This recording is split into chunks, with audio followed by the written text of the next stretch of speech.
जय श्री कृष्णा। राजकुमारों की शिक्षा और परीक्षा तथा एकलव्य की गुरु भक्ति। वैशंपायन जी कहते हैं, जन्मेजय द्रोणाचार्य भीष्म पितामह से सम्मानित होकर हस्तिनापुर में रहने लगे।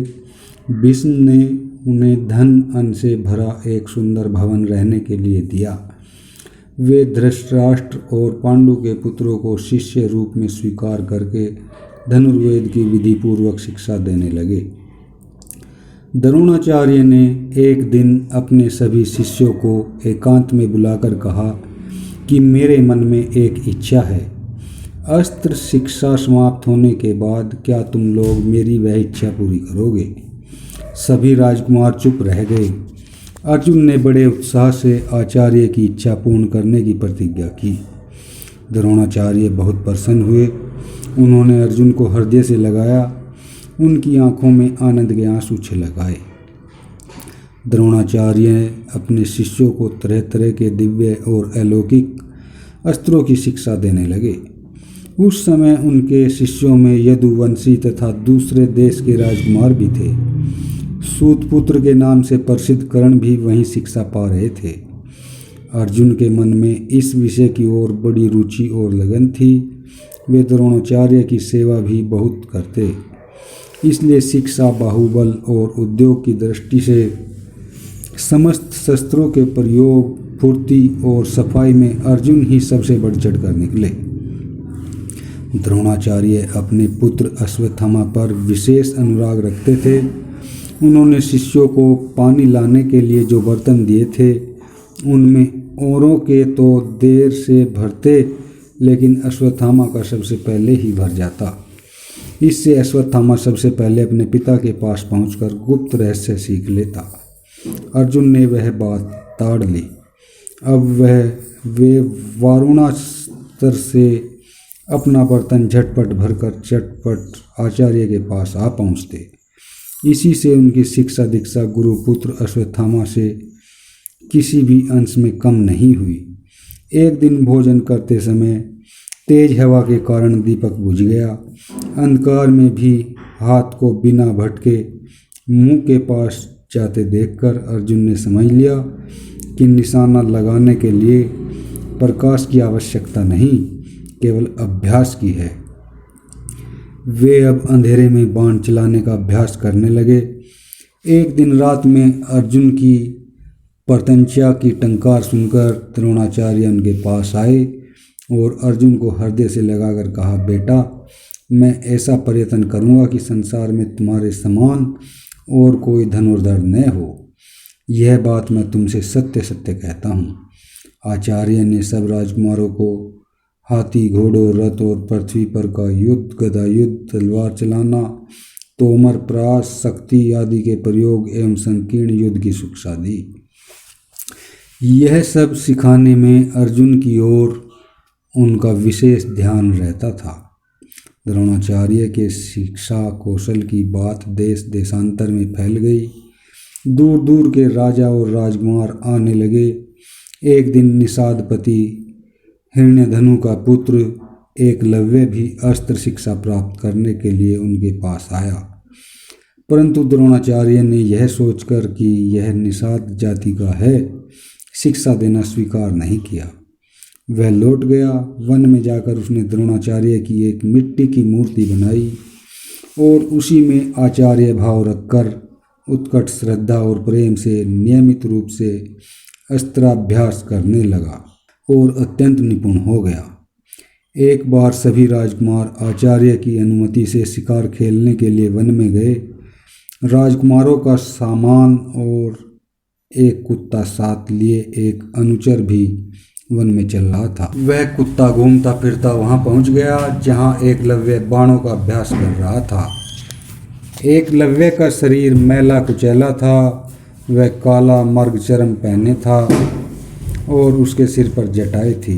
कुत्ता उसे देखकर भौंकने लगा। एकलव्य ने खींचकर 7 बाण मारे, जिससे उस कुत्ते का मुंह भर गया, परंतु उसे चोट कहीं नहीं लगी। कुत्ता बाण भरे मुंह से पांडवों के पास आया। यह आश्चर्यजनक दृश्य देखकर पांडव कहने लगे कि उसका शब्द वेद और फुर्ती तो विलक्षण है।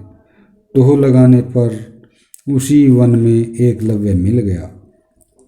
वह लगातार बाणों का अभ्यास कर रहा था। पांडव एकलव्य का रूप बदल जाने के कारण उसे पहचान न सके। पूछने पर एकलव्य ने बतलाया, मेरा नाम एकलव्य है, मैं भीलराज हिरण्यधनु का पुत्र और द्रोणाचार्य का शिष्य हूँ। मैं यहाँ धनुर्विद्या का अभ्यास करता हूँ। अब सभी ने उसे अच्छी तरह पहचान लिया। वहाँ से लौटकर सब राजकुमारों ने द्रोणाचार्य से सब हाल कह सुनाया। अर्जुन ने कहा, गुरुदेव, आपने मुझे हृदय से लगाकर बड़े प्रेम से यह बात कही थी कि मेरा कोई भी शिष्य तुमसे बढ़कर न होगा, परंतु यह आपका शिष्य एकलव्य तो सबसे और मुझसे भी बढ़कर है। अर्जुन की बात सुनकर द्रोणाचार्य ने थोड़ी देर तक कुछ विचार किया, फिर उन्हें साथ लेकर उसी वन में गए। द्रोणाचार्य ने अर्जुन के साथ वहां पहुंचकर देखा कि जटा वल्कल धारण किए एकलव्य बाण पर बाण चला रहा है। शरीर पर मैल जम गया है, परंतु उसे इस बात का ध्यान नहीं है। आचार्य को देखकर एकलव्य उनके पास आया और चरणों में दंडवत प्रणाम किया। फिर वह उनकी विधि पूर्वक पूजा करके हाथ जोड़कर उनके सामने खड़ा हो गया और बोला, आपका शिष्य सेवा में उपस्थित है, आज्ञा कीजिए। द्रोणाचार्य ने कहा, यदि तू सचमुच मेरा शिष्य है तो मुझे गुरु दक्षिणा दे। एकलव्य को बड़ी प्रसन्नता हुई।